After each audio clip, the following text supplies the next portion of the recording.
ഇന്നൊരു ബർഗർ ആയാലോ? പെട്ടെന്ന് ഉണ്ടാക്കാൻ പറ്റുന്നതും അധികം ഇൻഗ്രീഡിയൻസ് ഒന്നും ഇല്ലാത്തതും തുടക്കക്കാർക്ക് പോലും ഉണ്ടാക്കാൻ പറ്റുന്ന ഒരു ബർഗറാണ് കേട്ടോ. അത്രയ്ക്ക് സിമ്പിളാണ്. അപ്പോൾ ഉണ്ടാക്കി നോക്കൂ. അതിന് വേണ്ടിയിട്ട് വലിയ ഉള്ളി, ക്യാപ്സിക്കം, വെളുത്തുള്ളി, ഇഞ്ചി ഇത്രയും കൂടെ എടുത്തിട്ടുണ്ട്. ഇഞ്ചി വെളുത്തുള്ളി ഒന്ന് പേസ്റ്റ് ആക്കി എടുക്കുന്നുണ്ട്. ഉള്ളിയും ക്യാപ്സിക്കം ഒന്ന് അരിഞ്ഞു മാറ്റി വയ്ക്കുന്നുണ്ട് കേട്ടോ.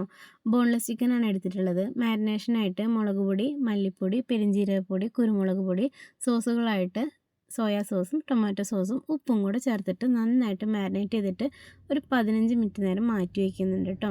ശേഷം ഒരു പാൻ ചൂടാക്കി എണ്ണ ഒഴിച്ചതിന് ശേഷം ചിക്കൻ നന്നായിട്ട് വറുത്തെടുക്കുന്നുണ്ട് കേട്ടോ. വറുത്ത ചിക്കനിലേക്ക് ഉള്ളി, ക്യാപ്സിക്കം ഇതും കൂടെ ആഡ് ചെയ്ത് കൊടുക്കുന്നുണ്ട്. നന്നായിട്ടൊന്ന് വഴറ്റിയതിന് ശേഷം ഒരു സൈഡിലേക്ക് മാറ്റി വയ്ക്കുന്നുണ്ട്. ഇതിലേക്ക് ചീസ് കൂടെ ചേർത്ത് കൊടുക്കുന്നുണ്ട് കേട്ടോ. പാനിൻ്റെ ഒരു സൈഡിൽ ഒരു ഇത്തിരി ബട്ടറും കൂടെ ഇട്ടിട്ട് ബന്നൊന്ന് ചൂടാക്കി എടുക്കുന്നുണ്ട്. ഞാനിവിടെ സാധാ ബന്നാണ് ഉപയോഗിച്ചിട്ടുള്ളത്. നിങ്ങൾക്ക് ബർഗർ ബൻ ഉപയോഗിക്കാവുന്നതാണ് കേട്ടോ. അത് കുറച്ചുകൂടി വലിപ്പം ഉണ്ടാവില്ലേ? ഇത് ചെറിയ ബന്നാണ് കേട്ടോ. അപ്പോൾ ബന്നൊന്ന് ചൂടാക്കിയതിന് ശേഷം അതിലേക്ക് ടൊമാറ്റോ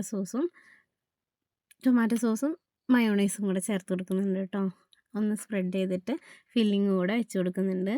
മകൾക്ക് ഇഷ്ടമാണെങ്കിൽ വെജിറ്റബിൾസൊക്കെ ആഡ് ചെയ്ത് കൊടുക്കാവുന്നതാണ്. ഞാനിവിടെ ഇത്രയേ ചെയ്യുന്നുള്ളൂ കേട്ടോ. അപ്പോൾ അത്രയേ ഉള്ളൂ. ബർഗർ റെഡിയാണ് കേട്ടോ. ഇനി ഇത് കുട്ടികൾക്ക് കൊടുത്താൽ മതി. അപ്പോൾ ഉണ്ടാക്കി നോക്കൂ. അഭിപ്രായങ്ങൾ കമൻറ്റ് ബോക്സിൽ അറിയിക്കൂ കേട്ടോ.